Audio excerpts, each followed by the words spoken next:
Chapter 20. Jonathan Harker's Journal. 1st of October, evening.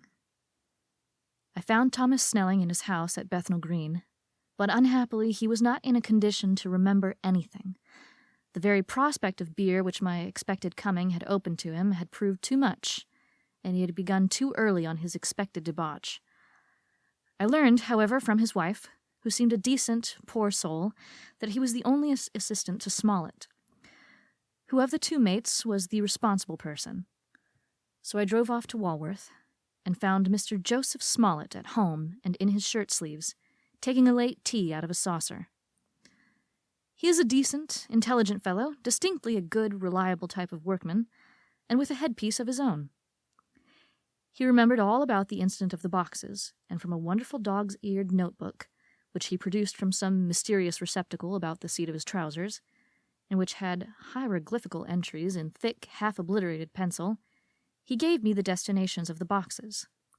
There were, he said, 6 in the cartload, which he took from Carfax and left at 197 Chickson Street, Mile End, Newtown, and another 6 which he deposited at Jamaica Lane, Bermondsey. If then the Count meant to scatter these ghastly refuges of his over London, these places were chosen as the first of delivery, so that later he might distribute more fully. The systematic manner in which this was done made me think that he could not mean to confine himself to 2 sides of London. He was now fixed on the far east of the northern shore, on the east of the southern shore, and on the south. The north and west were surely never meant to be left out of his diabolical scheme, let alone the city itself in the very heart of fashionable London in the south-west and west. I went back to Smollett and asked him if he could tell us any other boxes had been taken from Carfax. He replied, "Well, Governor, you've treated me very handsome. I had given him half a sovereign, and I tell you all I know. I heard a man by the name of Bloxham say 4 nights ago in the name of Heir o' Arms in Pincher's Alley as how he and his maid had a rare dusty job in an old house at Perfect. There ain't a many such jobs as this here, and I'm thinking that maybe Sam Bloxham could tell you some. I asked him if he could tell me where to find him. I told him that if he could get me the address, it would be worth another half-sovereign to him. So he gulped down the rest of his tea and stood up, saying that he was going to begin the search then and there. At the door he stopped and said, "Look here, Governor, there ain't no sense in me a-keeping you here. I may find Sam soon, or I mayn't. But anyhow, he ain't like to be in one way to tell you much tonight. Sam is a rare one when he starts on the booze. You can give me an envelope with a stamp on it and put your address on it. I'll find out where Sam is to be found and post it to you tonight.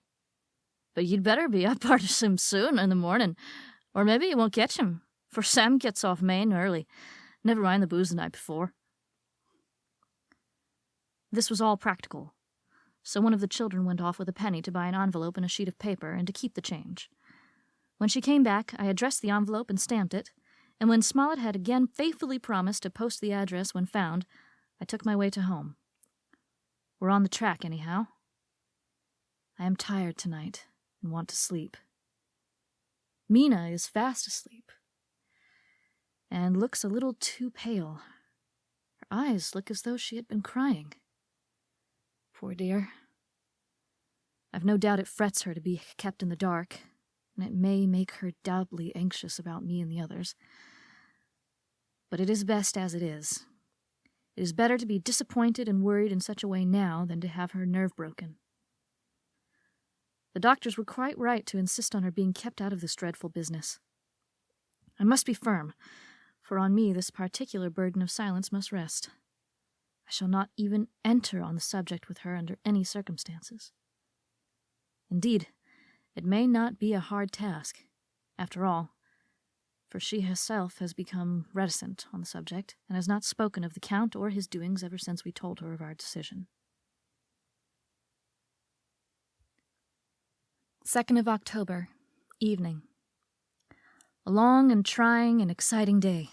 By the first post I got my directed envelope with a dirty scrap of paper enclosed, on which was written with a carpenter's pencil in a sprawling hand, "Sam Bloxham, Corcoran's, 4, Potter's Court, Bartell Street, Walworth.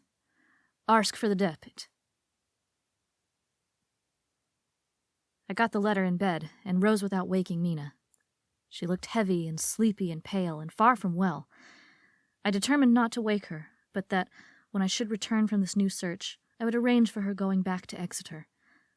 I think she would be happier in our own home, with her daily tasks to interest her, than in being here amongst us and in ignorance. I only saw Dr. Seward for a moment, and told him where I was off to, promising to come back and tell the rest so soon as I should have found out anything. I drove to Walworth, and found, with some difficulty, Potter's Court. Mr. Smollett's spelling misled me. I had asked for Potter's Court instead of Potter's Court. However, when I had found the court, I had no difficulty in discovering Corcoran's lodging-house. When I asked the man who came to the door for the deputy, he shook his head and said, "I don't know him. There ain't no such a person here. I never heard of him in all my bloomin' days. Don't believe there ain't nobody of that kind living here or anywheres." I took out Smollett's letter, and as I read it, it seemed to me that the lesson of the spelling of the name of the court might guide me. "What are you?" I asked. "I'm the deputy," he answered. I saw at once that I was on the right track. Phonetic spelling had once again misled me. A half-crown tip put the deputy's knowledge at my disposal, and I learned that Mr. Bloxam, who had slept off the remains of his beer on the previous night at Corcoran's, had left for his work at Poplar at 5 o'clock that morning. He could not tell me where the place of work was situated, but he had a vague idea that it was some kind of a newfangled warehouse. And with this slender clue, I had to start for Poplar. It was 12 o'clock before I got any satisfactory hint of such a building, and this I got at a coffee shop, where some workmen were having their dinner. One of them suggested that there was being erected at Cross Angel Street a new cold storage building, and as this suited the condition of a newfangled warehouse, I at once drove to it. An interview with a surly gatekeeper and a surlier foreman, both of whom were appeased with the coin of the realm, put me on the track of Bloxam. He was sent for on my suggesting that I was willing to pay his day's wages to his foreman for the privilege of asking him a few questions on a private matter. He was a smart enough fellow, though rough of speech and bearing. When I had promised to pay for his information and given him an earnest, he told me that he had made 2 journeys between Carfax and a house in Piccadilly, and had taken from this house to the latter 9 great boxes, main heavy ones, with a horse and cart hired by him for this purpose. I asked him if he could tell me the number of the house in Piccadilly, to which he replied, "Well, Governor, I forgets the number, but it was only a few doors from a big white church or something of the kind, not long built. It was a dusty old house, too, though nothing to the dustiness of the house we took the bloomin' boxes from." "How did you get into the houses if they were both empty?" "There was the old party that engaged me a-waiting on the house at Purfleet. He helped me to lift the boxes and put 'em in the dray. It cursed me, but he was the strongest chap I ever struck in him, the old feller, with a white moustache, one that thin you'd think he couldn't grow a shatter." How this phrase thrilled through me. Why, he took up his end of the boxes like they was pounds of tea, and me a-puffin' and a-blowin' before I could upend mine anyhow, and I'm no chicken neither. "How did you get into the house in Piccadilly?" I asked. "He was there too. He must have started off and got there before me, for when I rung of the bell, he came and opened the door himself and helped me carry the boxes into the hall." "The whole 9?" I asked. "Yes. There was 5 in the first load and 4 in the second. It was main dry work, and I don't so well remember how I got home." I interrupted him. "Were the boxes left in the hall?" "Yes. It was a big hall, and there was nothing else in it." I made one more attempt to further matters. "You didn't have any key?" "Never used no key nor nothink. The old gent, he opened the door himself and shut it again when I drove off. I don't remember the last time, but that was the beer." "And you can't remember the number of the house?" "No, sir, but you needn't have no difficulty about that. It's a high un with a stone front with a bow on it, and 'igh steps up to the door. I know them steps, having had to carry the boxes up with 3 loafers what come round to earn a copper. The old gent give 'em shillings, and they seeing they got so much, they wanted more. but he took one of them by the shoulder and was like to throw him down the steps, till the whole lot of them went away cussing. I thought that with this description I could find the house, so having paid my friend for his information, I started off for Piccadilly. I had gained a new painful experience. The Count could, it was evident, handle the earth boxes himself. If so, time was precious, for now that he had achieved a certain amount of distribution, he could, by choosing his own time, complete the task unobserved. At Piccadilly Circus I discharged my cab and walked westward. Beyond the Junior Constitutional I came across the house described and was satisfied that this was the next of the lairs arranged by Dracula. The house looked as though it had been long untenanted. The windows were encrusted with dust, and the shutters were up. All the framework was black with time, and from the iron the paint had mostly scaled away. It was evident that up to lately there had been a large notice board in the front of the balcony. It had, however, been roughly torn away, the uprights which had supported it still remaining. Behind the rails of the balcony I saw that there were some loose boards, whose raw edges looked white. Would have given a good deal to have been able to see the notice board intact, as it would, perhaps, have given some clue to the ownership of the house. I remembered my experience of the investigation and purchase of Carfax, and could not but feel that if I could find the former owner, there might be some means discovered of gaining access to the house. There was, at present, nothing to be learned from the Piccadilly side, and nothing could be done, so I went round to the back to see if anything could be gathered from this quarter. The mews were active, the Piccadilly houses being mostly in occupation. I asked one or two of the grooms and helpers whom I saw around if they could tell me anything about the empty house. One of them said that he had heard it lately had been taken, but he couldn't say from whom. He told me, however, that up to very lately there had been a notice board of "For Sale" up, and that perhaps Mitchell, Sons, and Candy, the house agents, could tell me something, as he thought he remembered seeing the name of that firm on the board. I did not wish to seem too eager or to let my informant know or guess too much, so, thanking him in the usual manner, I strolled away. It was now growing dusk, and the autumn night was closing in, so I did not lose any time. Having learned the address of Mitchell, Sons, and Candy from a directory at the Berkeley, I was soon at their office in Sackville Street. The gentleman who saw me was particularly suave in manner, but uncommunicative in equal proportion. Having once told me that the Piccadilly house, which throughout our interview he called a mansion, was sold, he considered my business as concluded. When I asked who had purchased it, he opened his eyes a thought wider, and paused a few seconds before replying, "It is sold, sir." "Pardon me," I said, with equal politeness, "but I have a special reason for wishing to know who purchased it." Again he paused longer, and raised his eyebrows still more. "It is sold, sir," was again his laconic reply. "Surely," I said, "you do not mind letting me know so much." "But I do mind," he answered. "The affairs of their clients are absolutely safe in the hands of Mitchell, Sons, and Candy." This was manifestly a prig of the first water, and there was no use arguing with him. I thought I had best meet him on his own ground, so I said, "Your clients, sir, are happy in having so resolute a guardian of their confidence. I am myself a professional man." Here I handed him my card.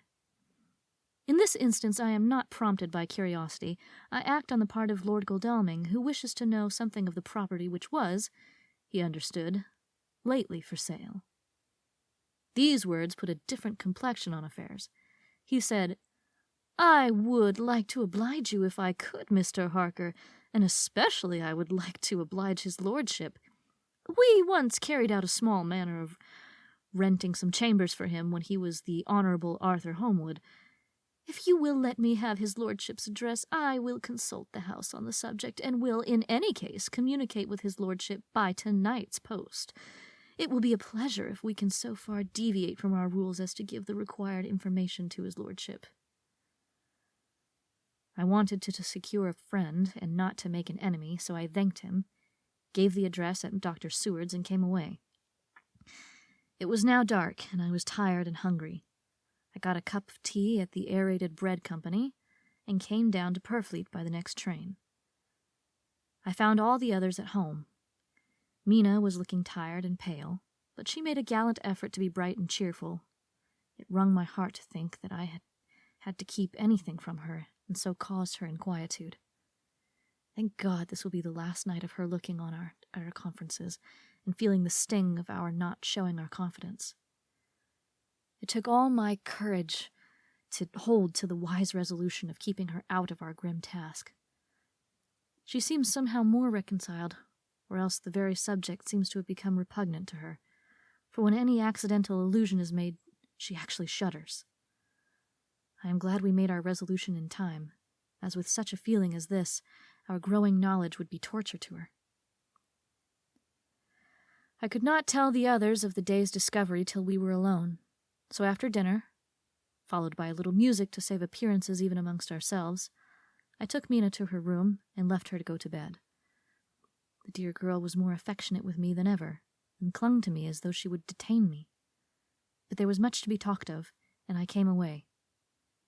Thank God the ceasing of telling things has made no difference between us. When I came down again, I found the others all gathered round the fire in the study. In the train I had written my diary so far, and simply read it off to them as the best means of letting them get abreast of my own information. When I had finished, Van Helsing said, "This has been a great day's work, friend Jonathan. Doubtless we are on the track of the missing boxes. If we find them all in that house, then our work is near the end. But if there be some missing, we must search until we find them. Then we shall make a final coup and hunt the wretch to his real death." We all sat silent a while, and all at once Mr. Morris spoke. "Say, how are we going to get into that house?" "We got into the other," answered Lord Godalming quickly. "But Art, this is different. We broke house at Carfax, but we had night and a walled park to protect us. It'll be mighty different thing to commit burglary in Piccadilly, either by day or night. I confess I don't see how we're going to get in unless that agency duck can find us a key of some sort. Perhaps we shall know when you get his letter in the morning." Lord Godalming's brows contracted, and he stood up and walked about the room. By and by he stopped, and, turning from one to the other of us, "Quincy's head is level. This burglary business is getting serious. We got off once all right, but we have now a rare job on hand. Unless we can find the Count's key basket." As nothing could well be done before morning, and it would be at least advisable to wait until Lord Godalming should hear from Mitchell's, we decided not to take any active step before breakfast time. For a good while we sat and smoked, discussing the matter in its various lights and bearings. I took the opportunity of bringing this diary right up to the moment. I am very sleepy and shall go to bed. Just a line. Mina sleeps soundly, and her breathing is regular. Her forehead is puckered up into little wrinkles as though she thinks even in her sleep. She is still too pale, but does not look so haggard as she did this morning. Tomorrow will, I hope, amend all of this. She will be herself at home in Exeter. Oh, but I am sleepy.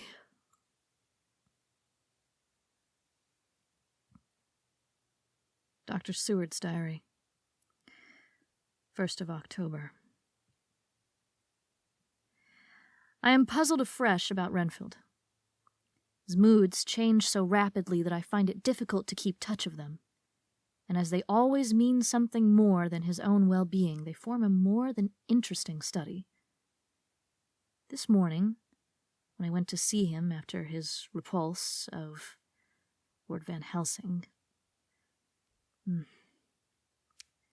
his manner was that of a man commanding destiny. He was, in fact, commanding destiny. Subjectively.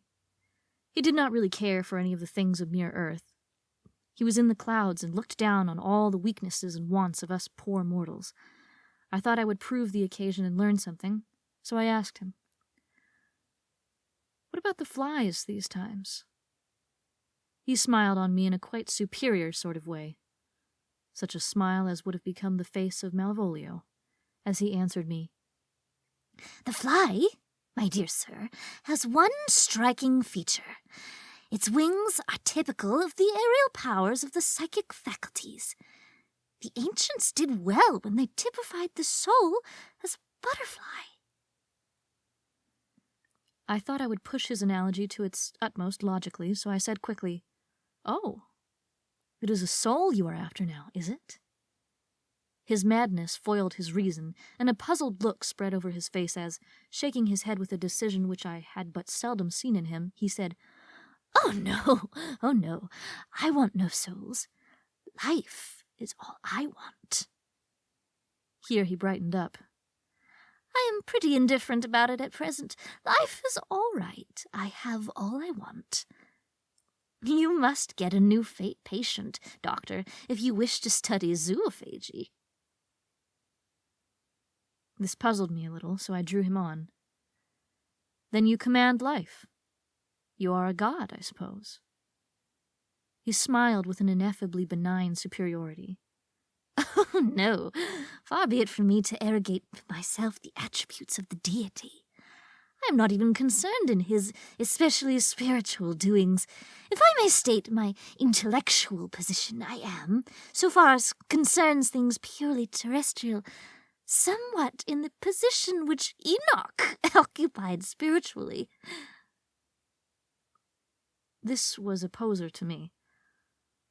I could not at the moment recall Enoch's appositeness, so I had to ask a simple question, though I felt that by doing so I was lowering myself in the eyes of the lunatic. "And why with Enoch?" "Because he walked with God." I could not see the analogy, but did not like to admit it, so I harked back to what he had denied. "So you don't care about life, and you don't want souls. Why not?" I put my question quickly and somewhat sternly, on purpose, to try and disorient him. The effort succeeded.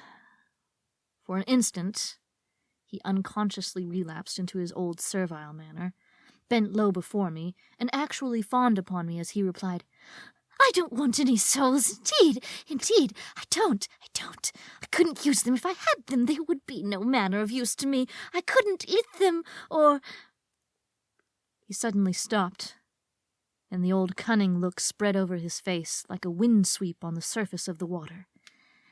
"And, Doctor, as to life, what is it after all? When you've got all you require, and you know you will never want, that is all. I have friends, good friends, like you, Dr. Seward." This was said with a leer of inexpressible cunning. "I know that I shall never lack the means of life."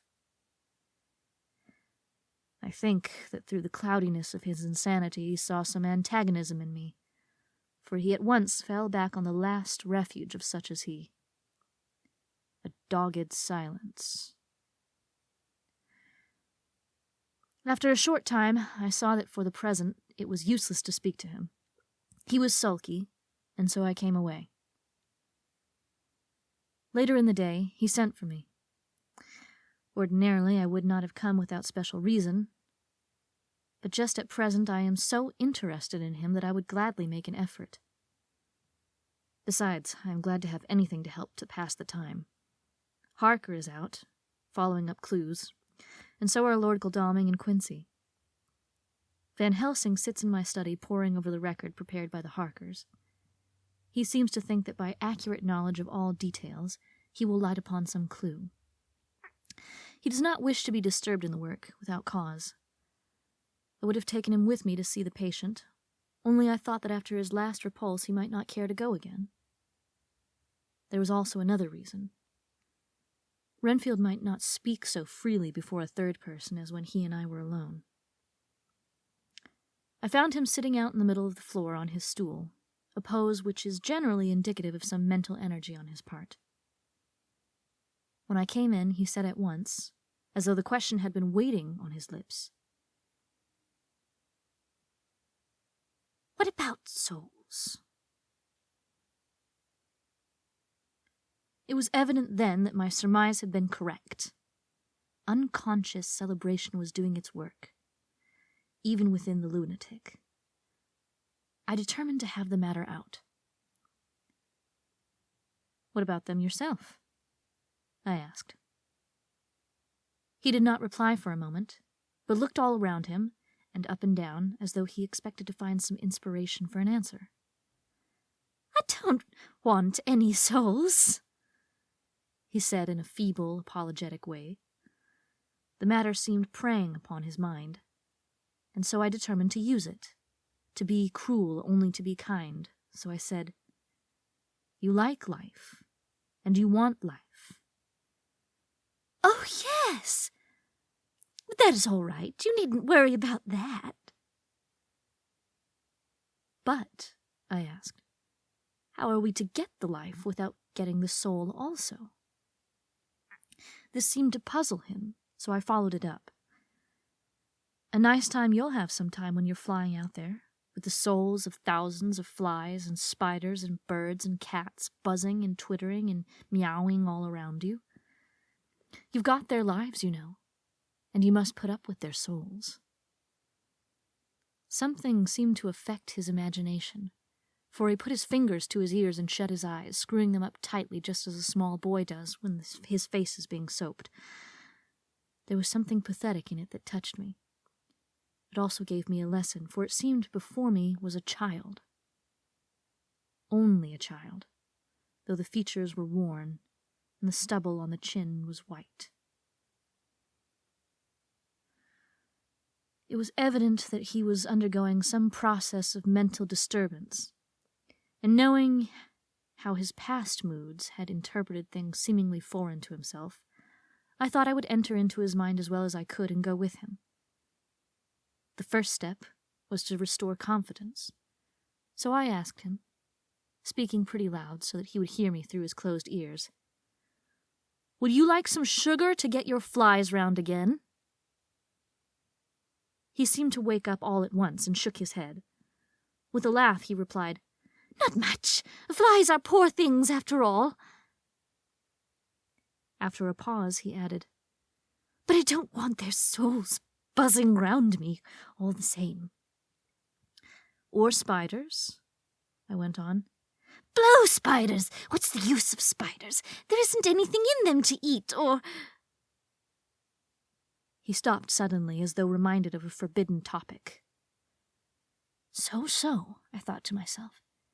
This is the second time he has suddenly stopped at the word drink. What does it mean? Renfield seemed himself aware of having made a lapse, for he hurried on as though to distract my attention from it. "I don't take any stock at all in such matters. Rats and mice and such small deer as Shakespeare has it. Chicken feed of the larder, they might be called. I'm past all that sort of nonsense. You might as well ask a man to eat molecules with a pair of chopsticks as to try and interest me with the lesser carnivora, when I know of what is before me." "I see," I said. "You want big things that you can make your teeth meet in. How would you like to breakfast on elephant?" "What ridiculous nonsense you are talking!" He was getting too wide awake, so I thought I would press him hard. "I wonder," I said reflectively, "what an elephant's soul is like." The effect I desired was obtained, for he at once fell from his high horse and became a child again. "I don't want an elephant's soul, or any soul at all," he said. For a few moments he sat despondently. Suddenly he jumped to his feet, with his eyes blazing, and all the signs of intense cerebral excitement. "To hell with you and your souls!" he shouted. "Why do you plague me about souls? Haven't I got enough to worry and pain and distract me already without thinking of souls?" He He was so hostile that I thought he was in for another homicidal fit, so I blew my whistle.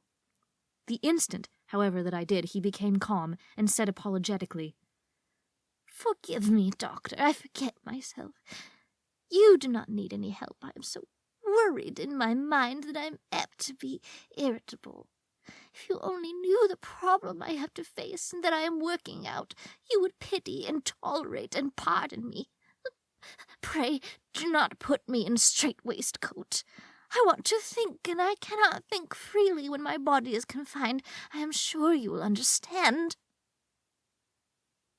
He had evidently self-control, so when the attendants came, I told them not to mind, and they withdrew. Renfield watched them go. When the door was closed, he said, with considerable dignity and sweetness, "Dr. Seward, you have been very considerate towards me. Believe me that I am very, very grateful to you." I thought it well to leave him in this mood, and so I came away. There is certainly something to ponder over in this man's state. Several points seem to make what the American interviewer calls a story, if one could only get them in the proper order. Here they are. Will not mention drinking. Fears the thought of being burdened with the soul of anything. Has no dread of wanting life in the future. Despises the meaner forms of life altogether, though he dreads being haunted by their souls. Logically, all these things point one way. He has assurance of some kind that he will acquire some higher life. He dreads the consequence, the burden of a soul. Then it is a human life he looks to. And the assurance. Merciful God! The Count has been to him, and there is some new scheme of terror afoot. Later. I went after my round to Van Helsing and told him my suspicion. He grew very grave, and after thinking the matter over for a while, asked me to take him to Renfield. I did so. As we came to the door, we heard the lunatic within singing gaily as he used to do the time which now seems so long ago. When we entered, we saw with amazement that he had spread out his sugar as of old. The flies, lethargic with the autumn, were beginning to buzz into the room. We tried to make him talk of the subject of our previous conversation, but he would not attend.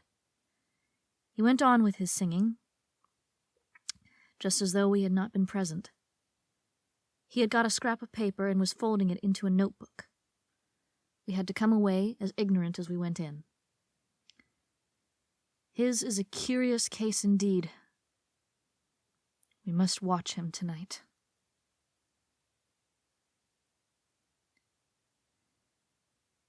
Letter. Mitchell, Sons and Candy to Lord Godalming. 1st October. My lord, we are at all times only too happy to meet your wishes. We beg, with regard to the desire of your lordship expressed by Mr. Harker on your behalf, to supply the following information concerning the sale and purchase of number 347 Piccadilly. The original vendors are the executors of the late Mr. Archibald Winter-Suffield.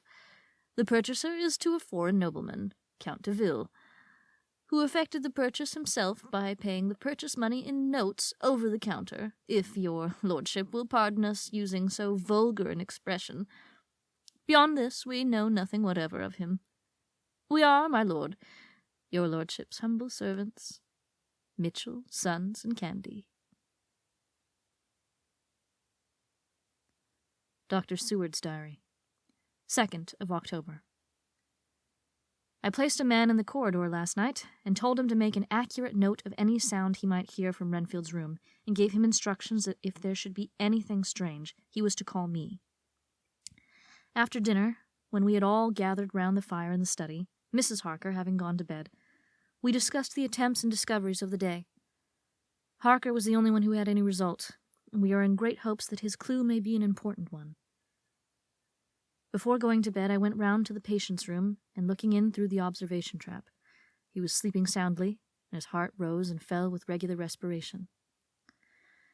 This morning, the man on duty reported to me that a little after midnight he was restless and kept saying his prayers somewhat loudly. I asked him if that was all. He replied that it was all he heard. There was something about his manner so suspicious that I asked him point blank if he had been asleep. He denied sleep, but admitted to having dozed for a while. It is too bad that men cannot be trusted unless they are watched. Today, Harker is out following up his clue, and Art and Quincy are looking after horses.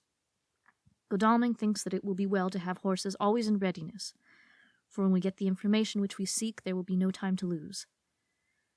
We must sterilize all the imported earth between sunrise and sunset. We shall thus catch the Count at his weakest, and without a refuge to fly to. Van Helsing is off to the British Museum, looking up some authorities on ancient medicine. The old physicians took account of things which their followers do not accept. And the professor is searching for witch and demon cures which may be useful to us later.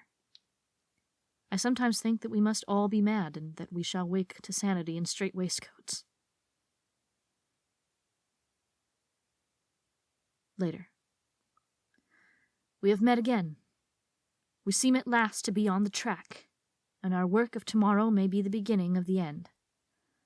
I wonder if Renfield's quiet has anything to do with this. His moods have so followed the doings of the Count that the coming destruction of the monster may be carried to him in some subtle way. If we could only get some hint as to what passed in his mind between the time of my argument with him today and his resumption of fly-catching, it might afford us a valuable clue. He is now seemingly quiet for a spell. Is he? That wild yell seemed to come from his room. The attendant came bursting into my room and told me that Renfield has somehow met with some accident. He had heard him yell, and when he went to him, found him lying on his face on the floor, all covered with blood. I must go at once.